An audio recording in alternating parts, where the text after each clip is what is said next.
Teu falar me encantou, quis seguir, caminhar e saber onde vou. Eis-me aqui, minha dor. Ela fala, então, de um momento em que Jesus, em capítulos de Lucas e Mateus, se vê envolvido, não é, com pessoas para ouvi-lo. Essas pessoas, em sua maioria, como sempre, eram publicanos e pessoas, como fala aqui Lucas, pecadores, né? Estavam, então, em torno do mestre. E, como sempre, haviam entre o mestre, para vigiá-lo, né, fariseus e escribas. E eles dizem: mas como é que pode, não é, Jesus acolher pecadores, né? E mais do que isso, ele se alimenta, come com eles.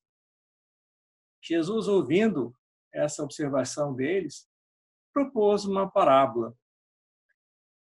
E as parábolas de Jesus têm a ver, né, com o momento, né? São histórias do dia a dia, histórias das pessoas, que adaptava, né, ao estudo das leis e os costumes da época. Então é importante, quando nós analisamos uma parábola de Jesus, que nós coloquemos no conceito, no contexto do nosso dia a dia, já que ele fazia o mesmo naquele momento.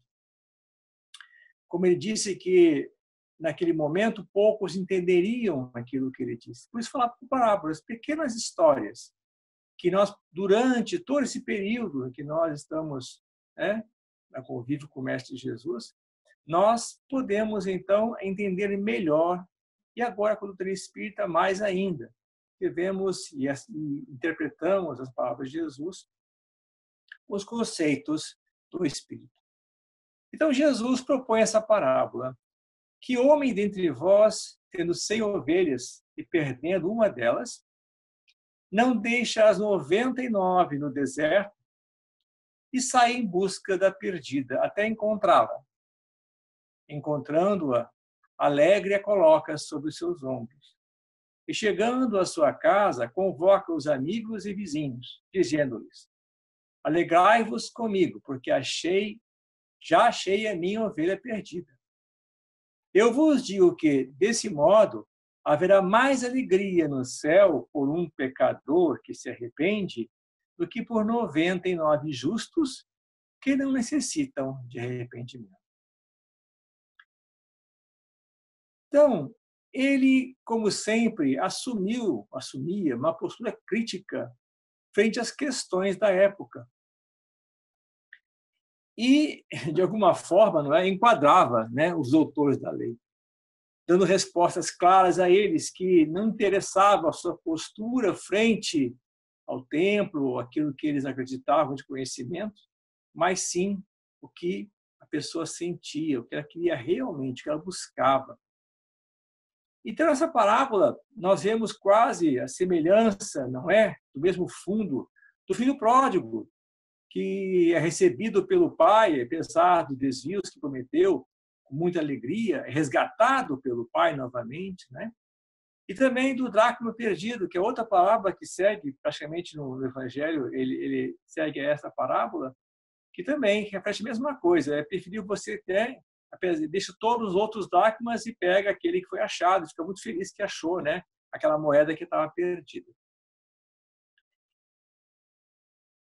Então, Caibar Schutel, nesse estudo que ele faz da parábola, ele mostra claramente que as almas transviadas não ficarão perdidas no labirinto das paixões, nem nas maiorias das dificuldades.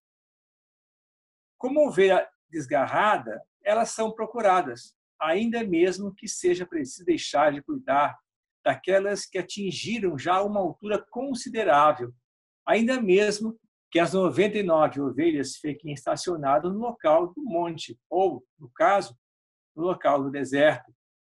Os encarregados do rebanho sairão ao campo em procura da que se perdeu.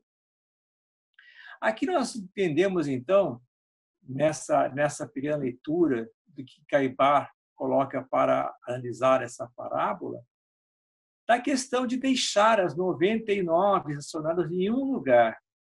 E esse lugar, Mateus fala que é o monte, e em Lucas ele fala no deserto. Um local onde, então, essas ovelhas, no caso, representando a nós, toda a humanidade, tem um local seguro. Isto é, ela está no deserto ou está no monte. Mas ela já sabe o que é o monte, as dificuldades que o monte proporciona, não é? Podem ter abismos, podem ter furnas, podem cair, assim como o deserto. Existem as dificuldades do deserto. Assistimos recentemente uma palestra do Turra, muito bonita, que fala justamente nessa questão de estarmos no deserto, né? Em qual deserto que nós estamos, em que situação nesse deserto nós vamos, né, qual será o nosso desempenho, qual será a nossa situação nesse deserto. Então, Jesus tem certeza que essas ovelhas que ele deixou lá, ou no monte ou no deserto, têm condições de lá estar. Lá estão essas ovelhas seguindo o seu rumo, seguindo as suas dificuldades, mas sabendo que podem realmente vencê-las em todos os momentos. Isso é importante falar, né? Que ninguém está abandonado em momento algum, apesar do pastor estar buscando aquele que precisa realmente ser buscado. Quem são essas ovelhas, não é? Realmente, essas ovelhas somos todos nós, né? Como já falei antes. E a pergunta que se faz é a seguinte: que tipo de ovelha, né, nós queremos ser do rebanho do Senhor? Que tipo de ovelha que nós somos? Ora, geralmente, nós somos pessoas rebeldes. Rebeldes a ponto de se afastar do rebanho porque não aceitam o comando do pastor, né? Observem que nenhuma ovelha é perdida por causa do pastor. Ela é perdida por sua própria causa, por sua própria vontade, ela se afasta do rebanho. Então, é uma ovelha rebelde, não é? Não aceita o mando do pastor, muito menos a vontade de Deus. Ovelhas que reclamam que nada tem, ou que a grama não está suficiente, ou que o alimento não está como gostaria, né? Ou então, como nós, espíritas, sabemos que tudo em nós é frequência, e tudo em torno de nós é frequência, quando nós usamos o nosso mau pensamento, ou forma errônea de pensar, ou atitudes errôneas, nós sabemos que criamos em torno de nós uma aura negativa. E essa aura negativa atrai pensamento da mesma sintonia. Então, somos pessoas sempre num estado de humor, num estado de sentimentos, né, que variam muito no dia a dia. Ou ovelhas que repetem os mesmos erros do passado, que continuam repetindo atitudes, pensamentos, ações, né? E pior do que isso, às vezes, experimentando o erro dos outros, que não respeitam regras simples de convivência, isto é, poxa vida, estar numa fila e furar uma fila ou jogar lixo na rua, né? São regras pequeninas, mas são muito importantes quando nós pensamos que estamos numa convivência com outras pessoas, estamos com outras ovelhas como nós, com as mesmas dificuldades, e causamos dificuldades maiores ainda. Então, o importante disso tudo é perceber qual é o movimento atual de nossa vida, onde estamos, com quem nós estamos, quais são os propósitos, quais são os meus objetivos, né?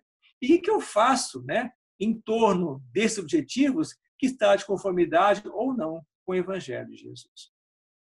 Quando nos afastamos da lei natural, que é a lei de amor, a lei de Deus, que está gravada em nossa consciência. E é nesse momento, então, que Jesus precisa nos resgatar. É nesse momento que nós somos considerados como ovelhas perdidas. No tempo de Jesus, as leis de Deus restringiam a lei mosaica, né? Estabelecida até como lei civil. Essas leis tinham muitos dogmas, essas leis tinham muitas questões de atos externos, as quais Jesus combatia constantemente. Se nós pensarmos que nós, como espíritos, ao reencarnarmos, mantemos esse padrão constantemente e viemos mantendo ele há muito tempo. Então, todos nós que temos tradição judaico-cristã, temos em nós arraigados certos conceitos, difíceis às vezes de abandonar. Por isso, então, que nesse momento, quando assumimos uma visão diferenciada da doutrina espírita, é o momento, é a hora de nós fazermos essas mudanças, de nós realmente começarmos a ouvir a nossa consciência, o que está gravado em nossa consciência. Podemos, então, realmente dizer que podemos assumir a nossa posição frente ao Evangelho de Jesus de uma forma diferenciada. Não aquela tradicional que eu venho trazendo em reencarnações e reencarnações há muito tempo. Sabemos, quando nós encarnamos, então, mantemos essa estrutura psicológica, não é? Essas transformações para nos libertar das amarras, e precisamos, então, com isso, nos reestruturar. Existem 3 maneiras, né, que nós chegamos ao planeta Terra. Isso é, 3 maneiras que nós reencarnamos nesse planeta, né? A primeira delas é que nós entramos inconscientes, né, e que permanecemos inconscientes durante toda a nossa reencarnação. A outra forma de reencarnar é que nós entramos conscientes, nós reencarnamos conscientes da nossa responsabilidade, daquilo que nós já cometemos e precisamos fazer mudanças, né? Mas saímos inconscientes, porque fomos amortecidos durante esse período que passamos como seres encarnados.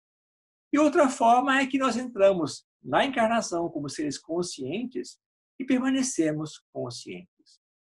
Essa forma já são aqueles mais preparados, que nós consideramos como seres iluminados, não é?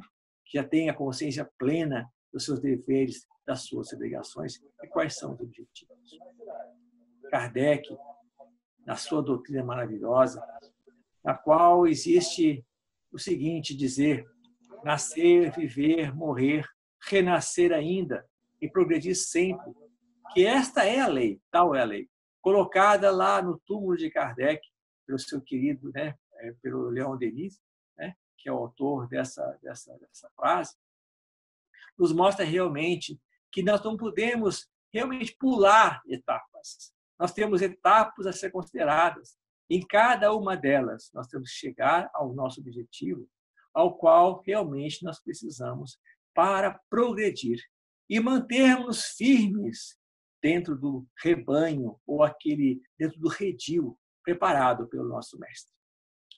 Nós sabemos que estamos muito mais próximos, né, do animal do que do anjo.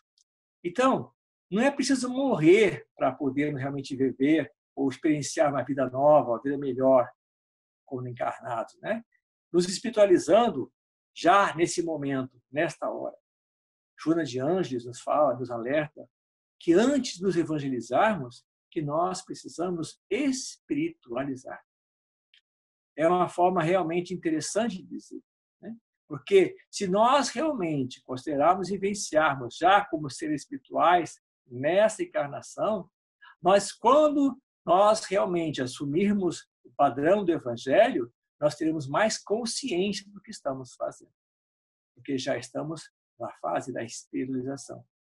Não estamos mais ligados somente à letra, somente à vivência do processo, né, da culpa, ou então ao processo das penas e das provas, mas simplesmente já vivendo a questão do Espírito. Tem uma frase muito bonita, né, de Pierre de Chardin, que é um padre do começo do século, que realmente brigou muito, teve muitas discussões com a Igreja Católica, né? Mas ele escreveu um texto muito bonito e compara, então, a religião com a espiritualidade, que ele fala o seguinte: não somos seres humanos passando por experiência espiritual, somos seres espirituais passando por experiência humana. Então, na nossa vida, né, nós buscarmos a ética, buscarmos vencer, melhorar, ter relações positivas, gostar de nós mesmos, né, e fazer todo esse processo dentro da vivência do Evangelho, nós realmente conseguiremos estar mais aptos e mais fortalecidos, não é?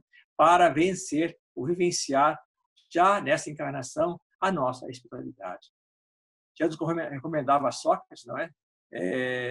E reforçado por Agostinho, no Livro dos Espíritos, na questão 119, que é preciso muita coragem e boa vontade para conhecer a si mesmo. um trabalho para muitas vidas. Não é fácil conhecer a si mesmo. É fácil olhar para o outro, é fácil ver o erro do outro quando ele está em dificuldade, quando está com um processo de desequilíbrio. Isso nós chamamos a ovelha negra, não é verdade? É muito comum nós falarmos a ovelha negra da família, ou aquela pessoa não é compatível com as outras pessoas, então chamamos de ovelha negra. Isso me faz lembrar, claro, pessoas do meu tempo, não falo do meu tempo, da minha experiência, não é?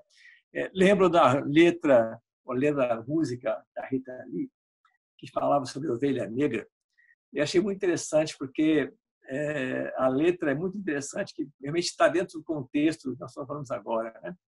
Então, ela fala que ele levava uma vida sossegada, gostava de sombra e água fresca, né? Quanto tempo eu passei sem saber. Olha só, ela mesma já está buscando e se conscientizando que está demais já, né? Quanto tempo passei sem saber. Foi quando o pai disse: filha, você é a ovelha negra da família, é a hora de você assumir. E depois ele completa: e sumir. Isso é hora de você pegar o seu caminho, é hora de você ter os seus objetivos e criar um caminho para si própria, não ficar aí parada na sombra e na água fresca. Então, ela conclui depois, ela faz uma conclusão, né? Não adianta chamar quando alguém está perdido, procurando se encontrar. Então, ela diz que realmente nós temos que assumir nossas posições para podermos nos encontrar, né? Nos contar comprometido com outras coisas, mudar nosso trajeto de nossa existência, né? Sair de uma atitude mental negativa e buscar trabalhar em nós tudo aquilo e não com o outro. E continua a música, né? Para concluir, não vale a pena esperar, não, vamos fazer logo, né? Tira isso da cabeça, tira o que não serve da cabeça e põe o resto no lugar, põe coisas boas, comece a realmente vivenciar a sua realidade, começa a realmente, né, mudar a atitude mental e trabalhar outros conceitos, outros sentimentos em si.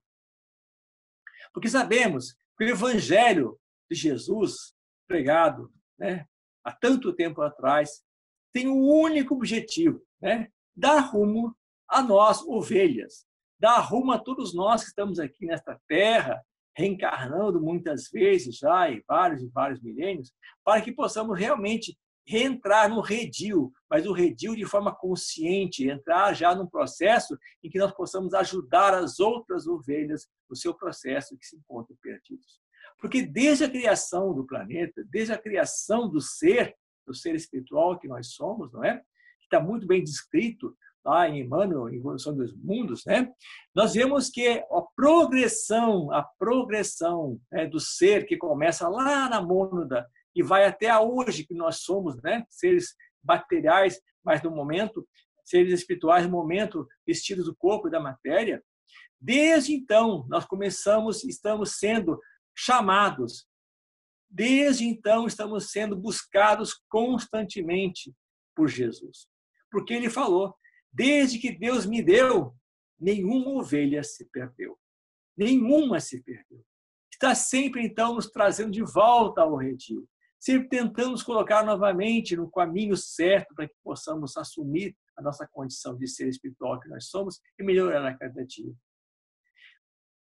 Nós, como espíritos, vamos tomando conhecimento de nós mesmos há muito tempo. Para termos uma ideia, o Homo sapiens, o homem sábio, não é? Ele tem mais ou menos surgimento há uns 50 mil anos, né?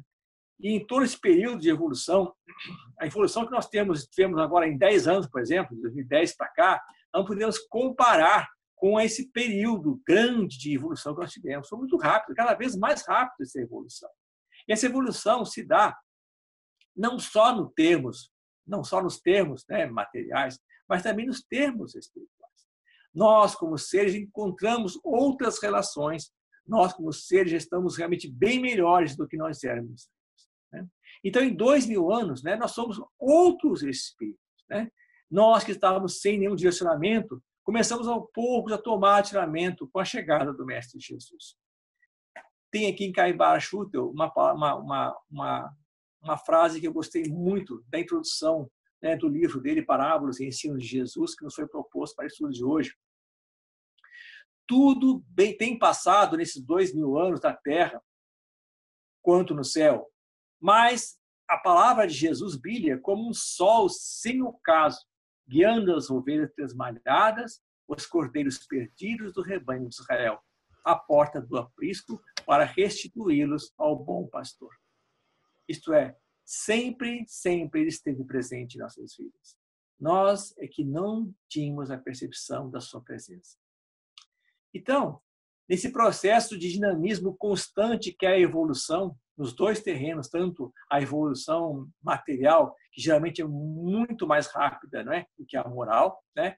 O homem vai conquistando o seu ser. O homem vai fazendo ajustes, né, aqui em relação aos seus sentimentos e a moral cristã.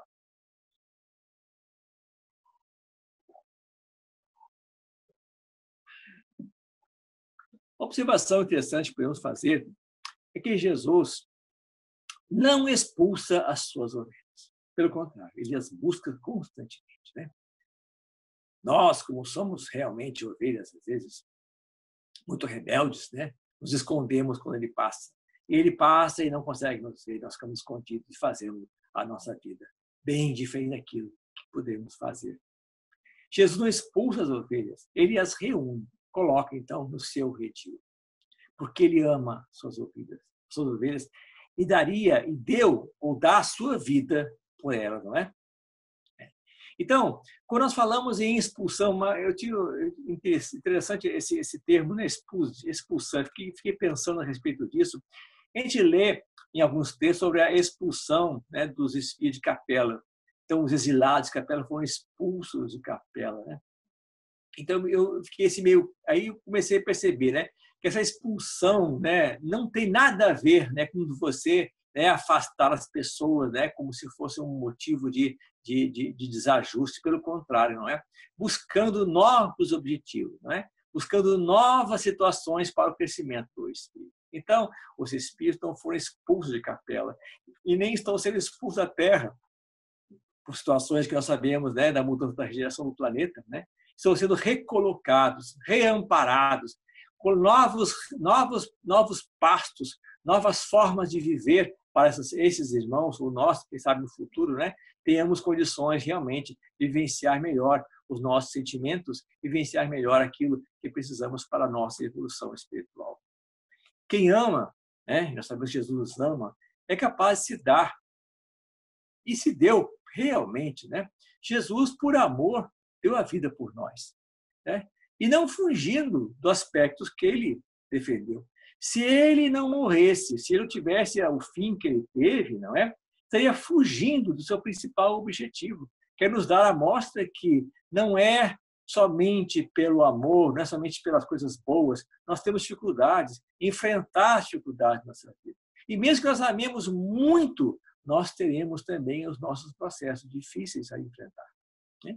Nós vemos aqui, por exemplo, atitudes de amor que são muito visíveis, são realmente a maior atitude de amor que nós conhecemos, é o amor de mãe, né? É a maior expressão de amor que nós conhecemos. Quantas dificuldades passam as mães para que nós possamos crescer, para que nós possamos ser melhores cada dia, nós possamos mudar e melhorar, né? Por exemplo, nas grandes catástrofes que nós vemos aqui, quanto temos de irmãos que, por atitudes solidárias, né, se reúnem e auxiliam as comunidades carentes que precisam de auxílio e amparo. É realmente um processo de atitude, de amor, nessa busca pelo outro, pela necessidade do outro. São formas, então, que nós temos, né, de nos doar quando nós percebemos realmente que o outro precisa de nossa ajuda, né? E nós defendemos nossa postura, né, aquilo que nós realmente acreditamos. Bom, outro aspecto da palavra de Lucas, vou permitir ler aqui, diz o seguinte: eu vos digo que, desse modo, haverá mais alegria no céu por um pecador que se arrepende do que por 99 justos que não necessitam de arrependimento.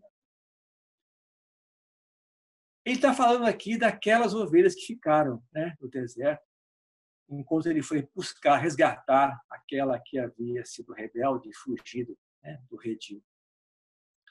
O que quer dizer isso aí, então? O que Lucas quer dizer? Né? Que há mais festa no céu, alegria no céu, né? Isso é, alegria daqueles que estão mais evoluídos e que olham para nós, os seus tutelados, né? Os nossos mentores, que olham para nós, os seus tutelados, isso é, aqueles que estão perdidos, né? E se alegram quando veem que nós estamos buscando melhorar, que nós estamos mantendo as nossas transformações de forma adequada, né? Que não é para agradá-los, e sim para que nós possamos realmente, né, ter essa conquista como para nós importante, por vencer os nossos temores, as nossas dificuldades. Há mais festa no céu, né, para nós que estávamos perdidos. Há mais festa no céu para essas ovelhas que se perderam e que agora estão recuperadas através de sua própria vontade, através da manutenção dessa vontade, da relação dos seus propósitos de objetivos, como espíritos que nós somos. Né?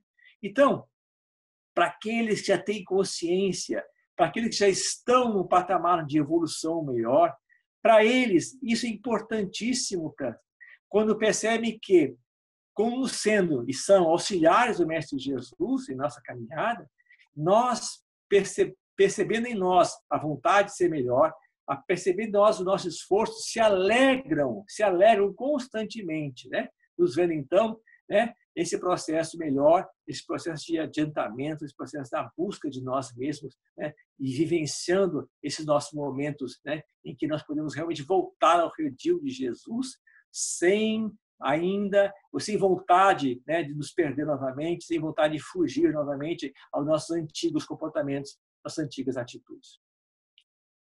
Então, a estratégia de Jesus, né, e das suas equipes, para que não se percam nenhuma dessas ovelhas, não é? É respeito. A palavra é respeito.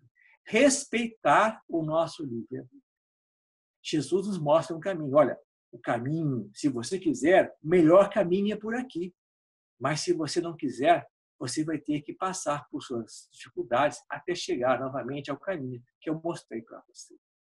É o pastor mandando aqueles que o seguem, aqueles que auxiliam, não é? Para resgatar, né, nós, ovelhas, que continuamos perdidos. O livre-arbítrio, de uma forma assim, vamos dizer assim, de uma forma geral, não é? Não nos dá o direito de escolher aquilo que é melhor para nós. Né?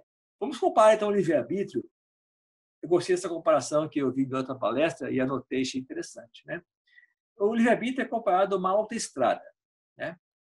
Bom, no caso, ao trânsito de uma autoestrada. A autoestrada é representada pela vida. Né? O livre-arbítrio é o acelerador do carro. E as placas de avisos dessa autoestrada representam os avisos de Deus em nossas vidas. Isso é a nossa consciência. Né? Então, o livre-arbítrio vai ser respeitado, isto é, eu vou acelerar o meu carro mesmo quando estiver causando dano para mim mesmo. Isso chama-se livre-arbítrio. Né? Apesar dos avisos das placas de sinalização dizendo não corre, ou cuidado com essa curva, ou olha só, o momento não é bom para que você tenha essa velocidade, eu então escolho se eu vou correr esse risco ou não. Então, isso é livre-arbítrio. Nos permite fazer escolhas, às vezes, até no âmbito irracional, isso é, fora da razão. Né? Às vezes, nós não entendemos porque tomamos certas decisões. Não foi racionalmente que elas aconteceram. Né? E quando não fazemos as boas escolhas e não tomamos bons caminhos, né, nós não seremos abandonados, como diz a parábola. Né? E essas escolhas realmente são opcionais. São opcionais. Né? Nós realmente, nada de mal vai acontecer se nós não tomarmos essa ou aquela escolha. Né? Muitas vezes a gente ouve dizer que, não, se você se apartar da casa espírita, né, os espíritos vão te pegar, ou você vai ter obsessores em sua vida, não é? Não é essa questão de você tomar uma decisão da sua vida e que, se isso acontecer, essa desgraça, se acontecer ou não, né, é por causa disso. Não, pelo contrário, não é? Nossas decisões que nós tomamos, nós assumimos. Se nós assumirmos a decisão que nós tomamos, um dia voltaremos ao caminho em que nos deixamos no início, né? E esse caminho que nós tomarmos será uma conexão que vamos fazer com aquilo que nós realmente queremos. O mestre sempre nos ajudando, conexão que temos com os nossos mentores, com aquilo que nos seriam em nossa caminhada. Então, Jesus nunca interferiu e não interfere no nosso livre-arbítrio. Nós temos o exemplo, não é, de Judas Iscariotes, que, apesar dele saber que seria traído por Judas, né, ele não tomou nenhuma decisão, né? Deixou que ele agisse pelo seu próprio meio, como ele acreditava que tinha que ser. Porque quem ama, respeita.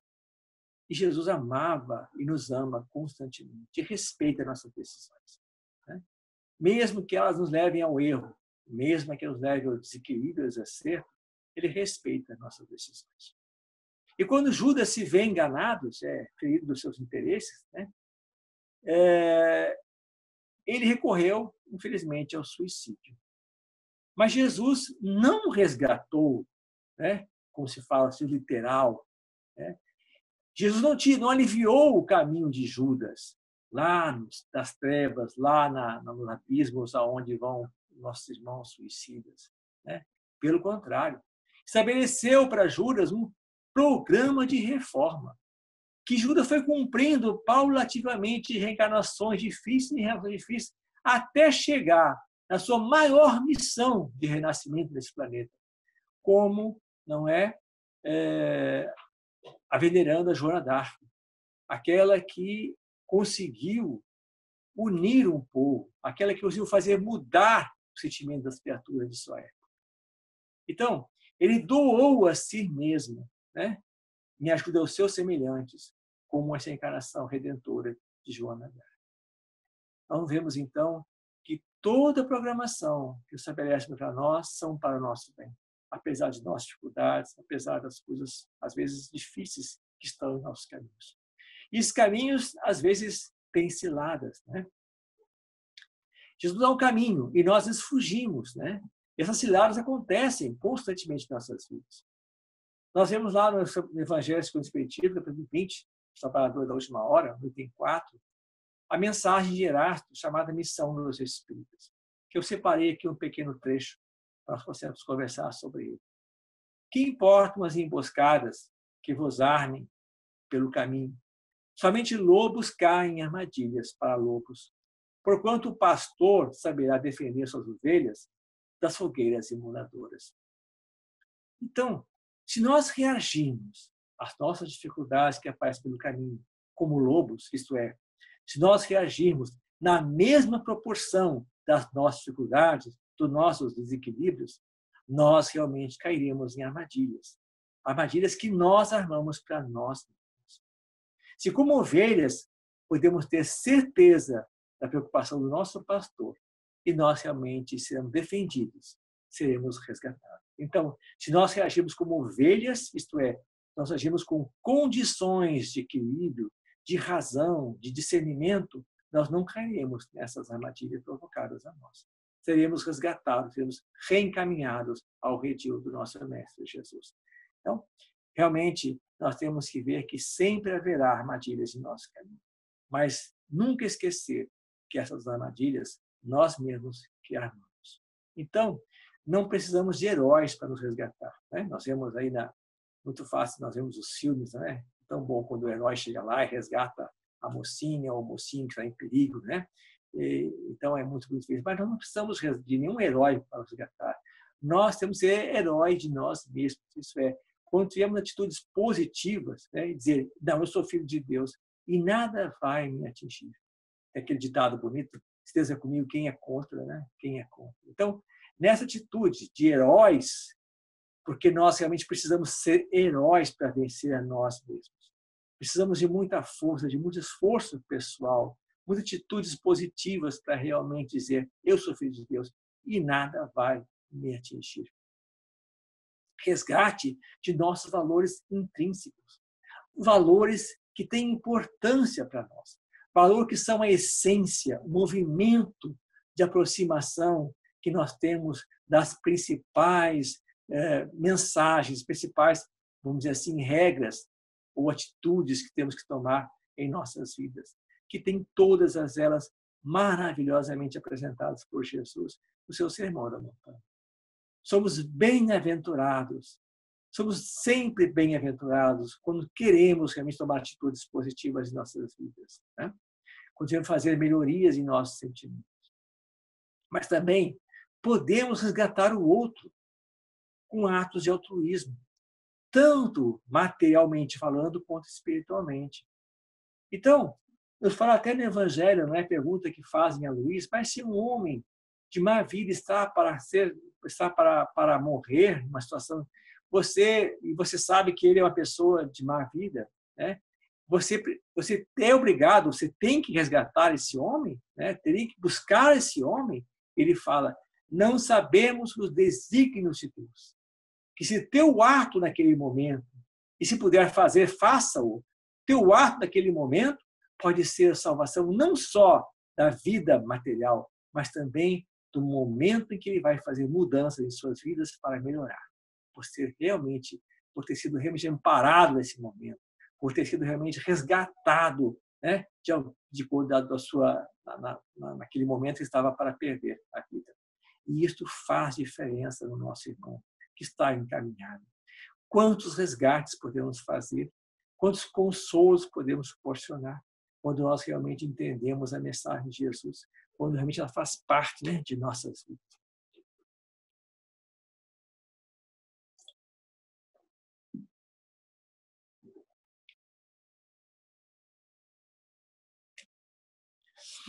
Eu busquei lá no Livro dos Espíritos uma questão importante relativa a essas questões nossas, não é? De mudanças.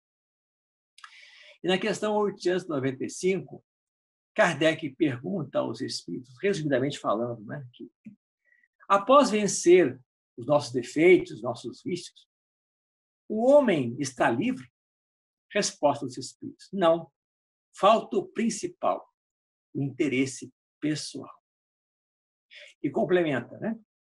E quando o vosso interesse pessoal é atacado, basta às vezes que se fira um pouquinho desse interesse, né? Para que o fundo fique a descoberto. Isto é, Jesus falava para nós, né? Quando a boca fala porque está cheio o coração. Normalmente, nós não temos realmente o coração puro, né? É difícil, né? Na média, né, de nós encarnados aqui ter um coração puro, ainda não é, dessa encarnação que o teremos. Alguns realmente já têm, com certeza, não podemos falar, mas na maioria dos casos, né, nós não temos ainda esse coração puro aqui que Jesus escreve, né, nessa mensagem no Evangelho segundo o Espiritismo, no capítulo 8. Né? Então, ele fala que a boca fala do que está cheio o coração. Né? Porque, normalmente, nós controlamos, mascaramos os nossos reais sentimentos.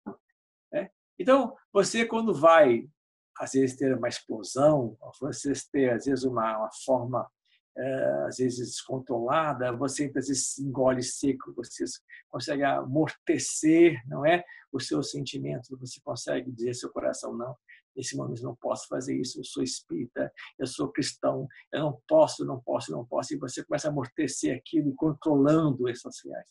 Mas falam os espíritos, quando o nosso interesse é atacado, nós não conseguimos controlar os nossos sentimentos.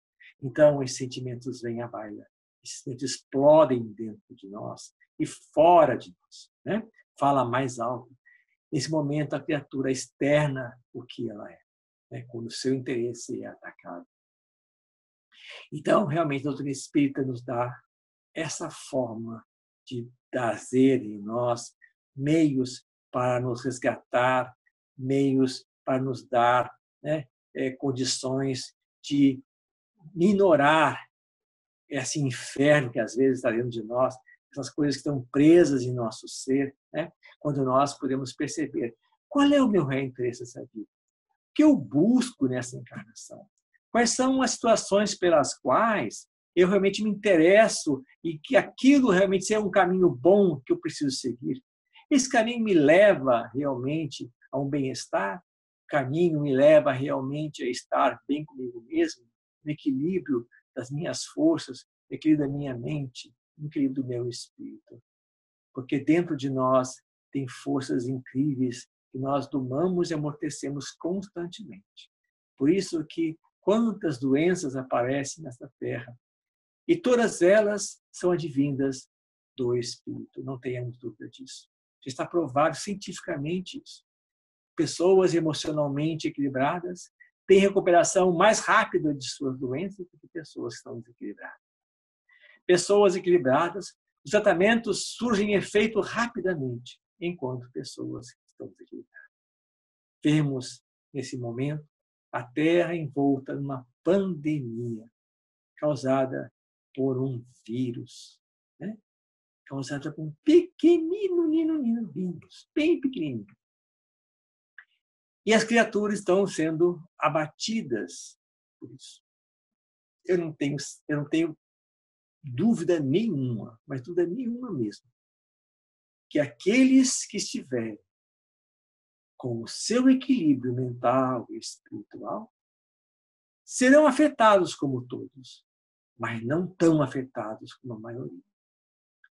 Então, é o momento de refletirmos, já que nós assumimos, né, a doutrina espírita como um caminho nosso, e o Evangelho de Jesus como uma luz que ilumina esse caminho, nós temos que realmente ter mais fortaleza de pensamento, fortaleza de atitudes e equilíbrio nesse momento tão difícil pelo qual o nosso planeta está passando.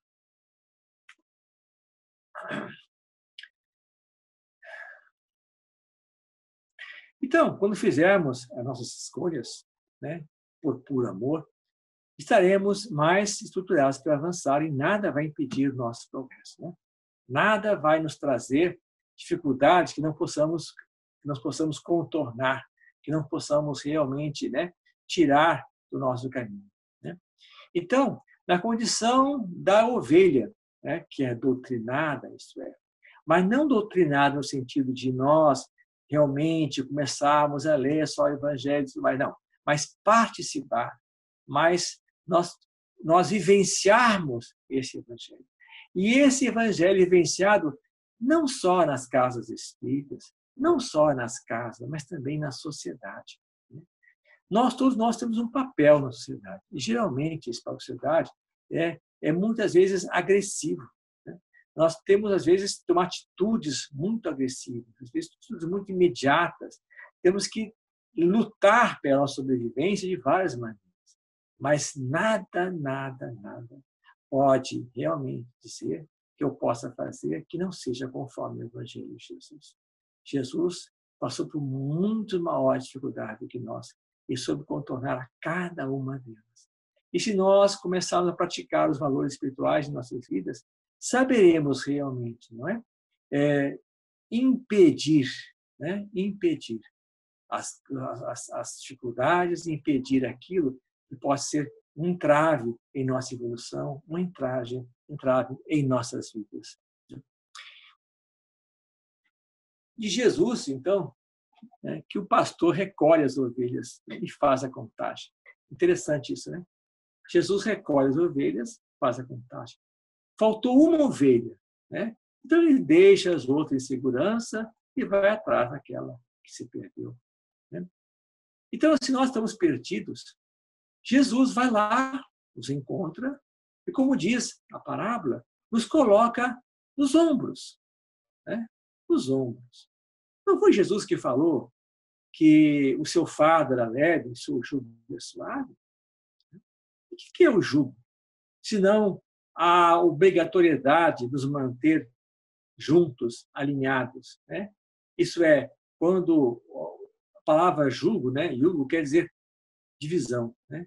Isso e nós dizemos, eles falam de jugo, na realidade é a canga dos bois. Né? E a canga dos bois mantém os bois alinhados, para que um não caminhe mais que o outro e que eles possam melhor dividir a carga que estão levando.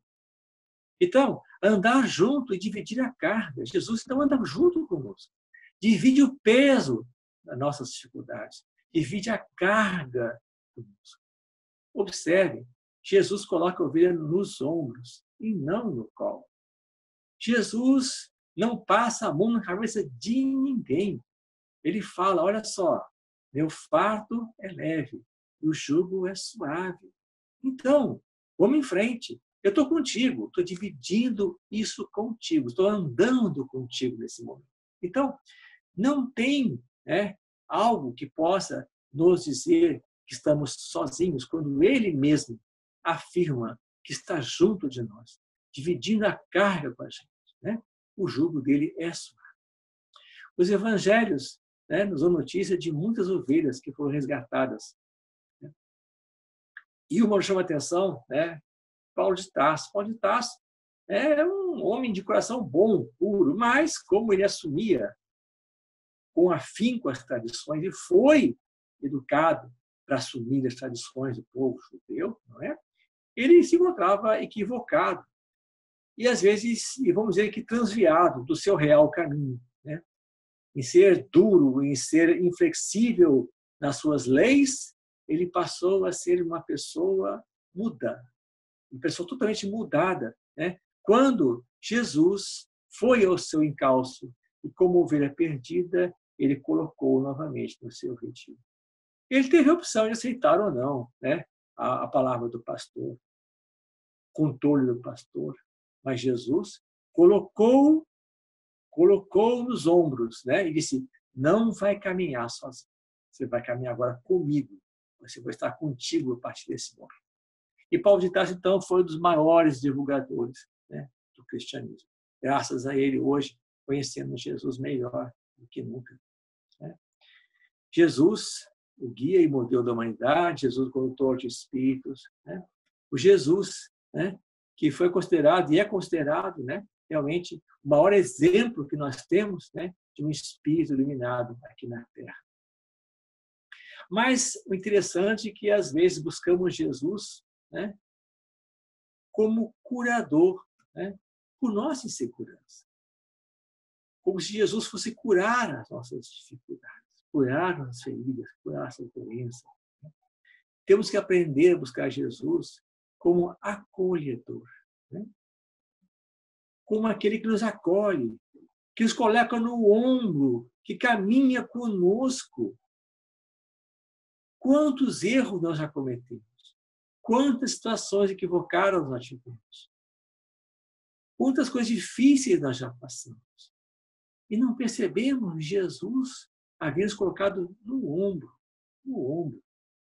dizendo, eu te encontrei, agora vem comigo, porque a minha satisfação é muita de você agora poder voltar para o meu retiro. E vou ficar alegre e mostrar aos meus amigos, aqueles que estão lá, que a minha alegria por ter recuperado aquele que estava perdido.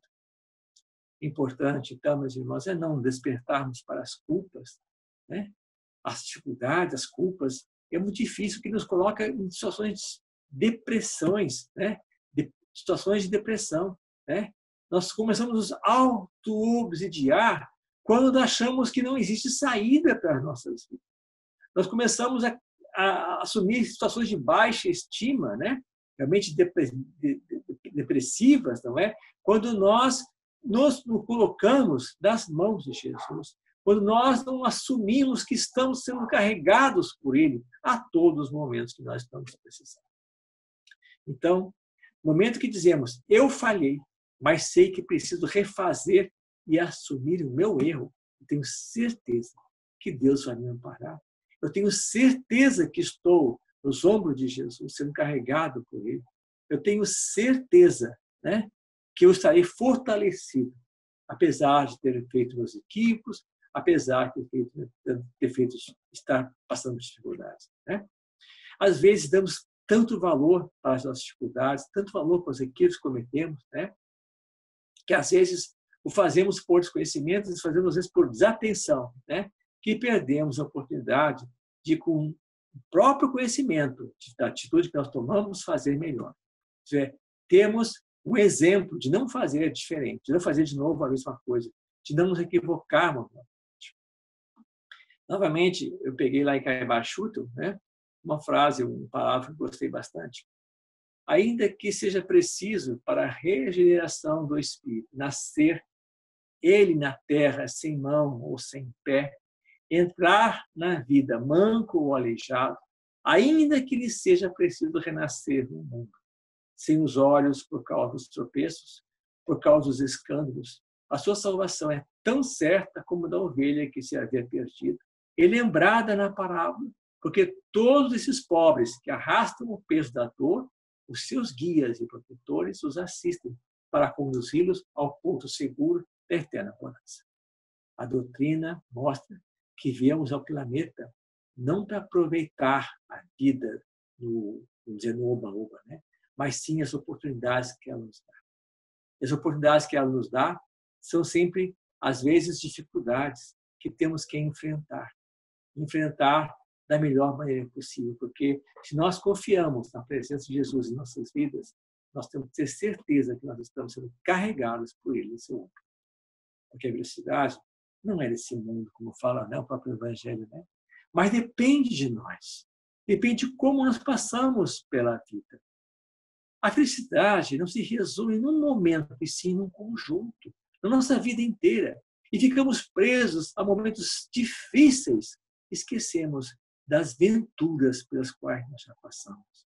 Isso é aprender durante a caminhada. Isso é aprender quando buscamos os novos e melhores objetivos. E o nosso objetivo é crescer constantemente, né? Temos um caminho imenso a seguir. Gente, olha só, o universo se desdobra constantemente, né?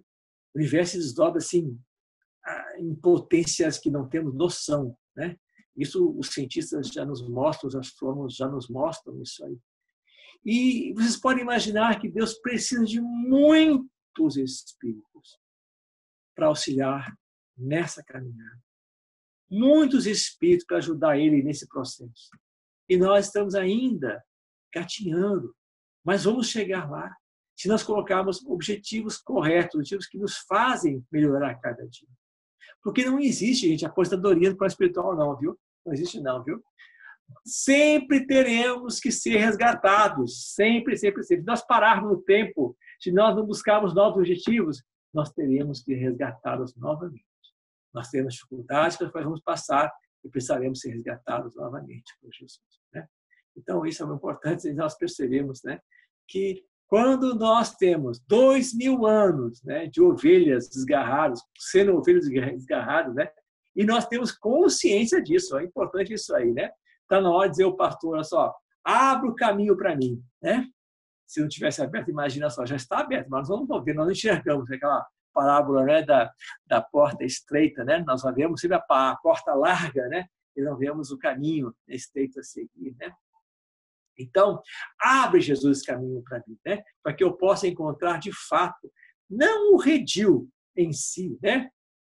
Mas encontrar a mim mesmo, né? Ir em busca, né, do meu próximo, né? Então, o conselho que Jesus nos dá, né, sempre, né, que sejamos ovelhas realmente dóceis do rebanho do Senhor, né? E fazer a nossa parte, o nosso trabalho consciente, né, em favor de nós mesmos, né? Essa foi o estudo que eu fiz, a mensagem que eu entendi dessa palavra maravilhosa, e espero que tenha contribuído, né, aos meus irmãos, né, na minha tarefa, né? Que Deus, então, realmente abra caminhos lindos para nós constantemente. E são caminhos maravilhosos que o Senhor nos coloca no universo.